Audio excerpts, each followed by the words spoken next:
Hi guys, Darkest Star Entertainment here. I watched some movies, and there's one particular I want to talk about, which is Pet Sematary Bloodlines. Now, I'm a fan of Stephen King, and I love the 1989 Mary Lambert movie by the name of Pet Sematary. I guess everyone who has seen that remembers or have scary memories of Zelda and little Gage cutting the foot of Yad Crandall. Uh, yeah, I love that movie. It's creepy, it's eerie, and it's sad, and it has everything that I want in a horror movie. Then they remade Pet Sematary, or readapted Pet Sematary, because it's hard to say it's a remake because it's a book. So they readapted it into another movie, which sucked. Yeah, it was really, really, really bad. They miscast John Lithgow as Yad Crandall, and it in the old version he was played by Fred Gwynne, and he had that main accent that is better. And Lithgow didn't have an accent, and he came off more like a mean old man instead of that grandpa, warm and cozy guy that Judd Crandall was in the novel and in the old movie. They also, I'm sorry, switched places of Ellie and Gage Creed.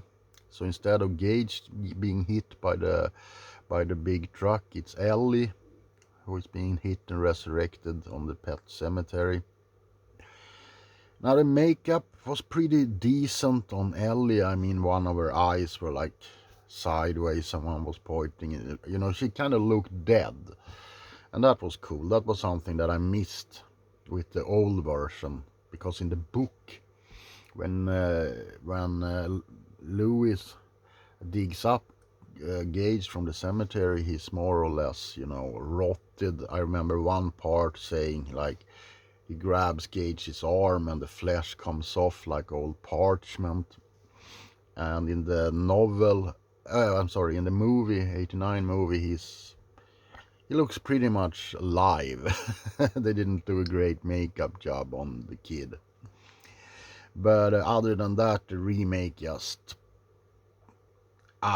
it sucked. I hate it. Together with the Poltergeist remake, which was also really bad, bottom of the barrel, if you ask me. Now, I really didn't hear anything about this movie, but boom, it just dropped. Pet Cemetery Bloodlines, which is a prequel, I think, to the new Pet Cemetery movie. It must be, because otherwise the dates doesn't add up. And it's the story of a war veteran who comes home, or someone from, in the original story I think it was World War II. But of course they changed it around, so it's from the Vietnam War in this one, and it's a grief-stricken father who buries his dead soldier kid in the pet cemetery, and he comes back. But it's not the same, sometimes that is better. But, well, I don't know where to start. This segment in the book was like maybe 3 or 4 pages describing that incident. And it was told by Judd to Lewis when they were on the porch. And it was eerie, it was creepy, and it let the imagination run with the story, it wasn't that detailed. This is a whole movie about that particular incident, and it contradicts what we know about the pet cemetery. And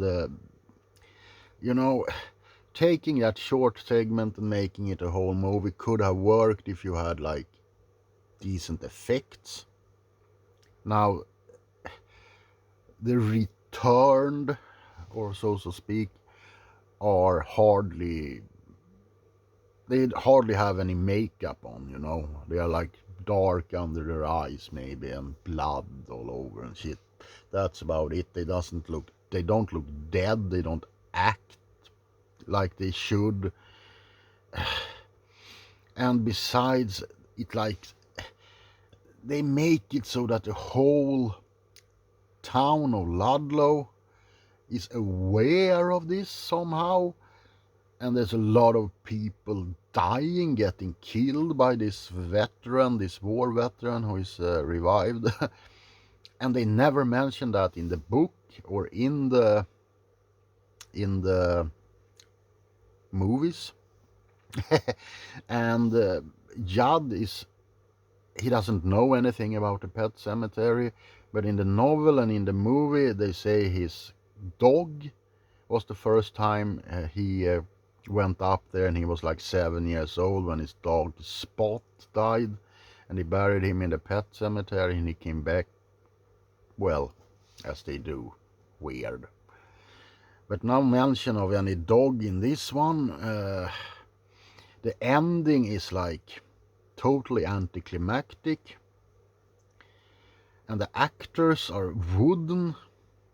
You have David Duchovny from X-Files, you have Henry Thomas from E.T.,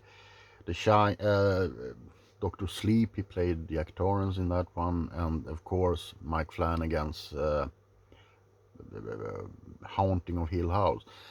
Good actors, all of them. Now you have Pam Grier from Coffee, old blaxploitation star, in one role, but they don't give them anything to work with, you know. So it all just falls flat. I would not recommend you to see this movie if you're a fan of Pet Sematary, because they get everything wrong. And something that's been dipped into in the novella and in the old movies is that the Wendigo is behind it. Some kind of ancient Indian spirit, you know, who takes possession of these dead persons. But they don't even touch upon that. I mean, it was a big, huge missed opportunity to not dwell into that bit of the legend and the mythology around the Pet Cemetery. I give this one a 1 star out of 5, mostly because it's well filmed. It's gorgeous looking movie, but other than that, it's yeah. And the guy who plays Judd Crandall has an uncanny likeness to a young Craig T. Nelson, who played the dad in Poltergeist, the old one, the good one. And when you see it, you can't unsee it. It looks like Craig T. Nelson, but he's much younger. And if they ever want to remake Poltergeist in a good way, they should actually absolutely put him in the role of Stephen Freeling, I think his name is. Steve Freeling. Anyway, yeah, so not recommended at all. A little update on the channel. As I said in my live video the other day, I'm going to put more effort and really engage myself with the channel again. I try to make it grow. And I have a few role plays I'm sorry, coming up, which I have planned. One of them is a Freddy Krueger role play, and a little bit of this and that, and also like movie reviews and talking about games and stuff I love. Anyway, if you like this video, don't forget to subscribe so you don't, and put on the notification bell so you don't miss any content when I post. Other than that, I wish you a nice week, a happy week, a good week, wherever you are on this round planet, because it's not flat. Yeah, love you guys. Remember, there can't be any light without darkness, and I will see you in the next video.